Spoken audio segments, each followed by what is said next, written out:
Let me tell you something uncomfortable. Most production outages are not big. They start small, a single service, a single dependency, a single mistake. But these small single mistakes turn them into disasters.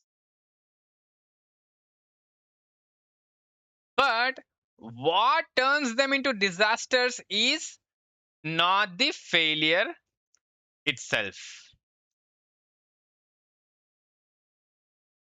It's the fact that the failure is allowed to spread. Today's incident is not about bad code, it's not about missing alerts, it's not about retries or timeouts. It's about one brutal question: why didn't we stop damage early? If these real production stories help you think like an on call engineer, like the video and subscribe. I'm running a 30-day DevOps incident challenge. People who follow along and comment their thinking will receive a free DevOps simulation ebook. All right, let's talk through this carefully. Most teams believe this without saying it loud. If one service fails, the system will handle it.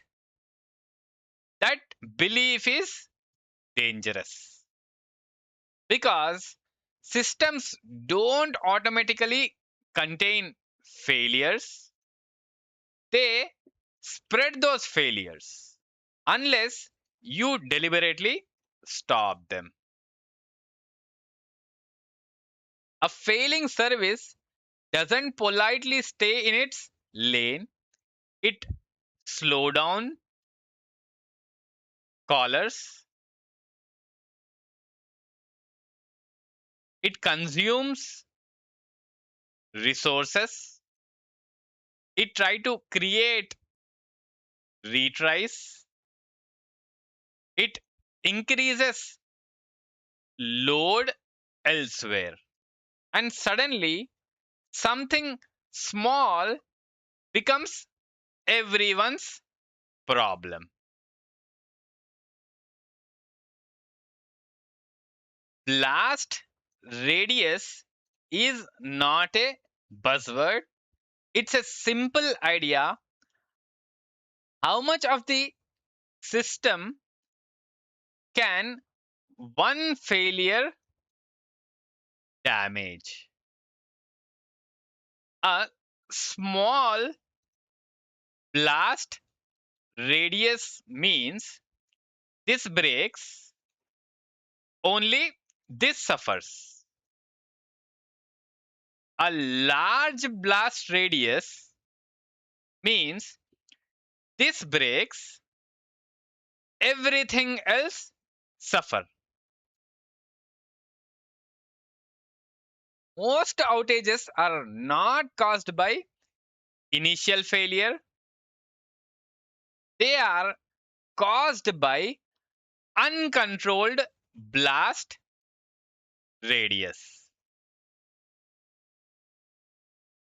Now, imagine a single internal service slows down.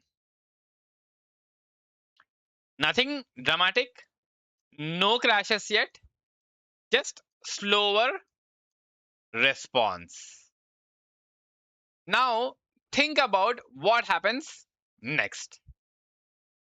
Other services wait longer, threads get blocked, queues start to fill, and latency spreads. Users feel it everywhere, even if parts of the system that are perfectly healthy. The failure didn't move, but the impact did. Here's the trap: the failing service is still running fine. Monitoring doesn't scream. Alerts don't fire immediately. So teams assume it's degraded but manageable. Meanwhile, the rest of the system is absorbing the pain. Healthy services become victims because they are too tightly connected. Isolation is not something you add during an incident, it's something you decide before the incident. Isolation means this service, without hurting others, this dependency can be slow without freezing callers. This problem can exist without becoming global. Strong systems are not those that never fail, they are systems that fail quietly. From a business perspective, blast radius decides everything. Small blast radius means limited customer impact. Predictable recovery. Controlled messaging. A large blast radius means widespread user frustration, leadership panic, emergency meetings, reputation damage. The business rarely cares what failed, they care how far it spread. Mature teams don't ask, what if this breaks? They ask, if this breaks, what else does it touch? They design for containment, they design for isolation, graceful degradation. They assume failure and they plan where it's allowed to go. This is day 19 challenge.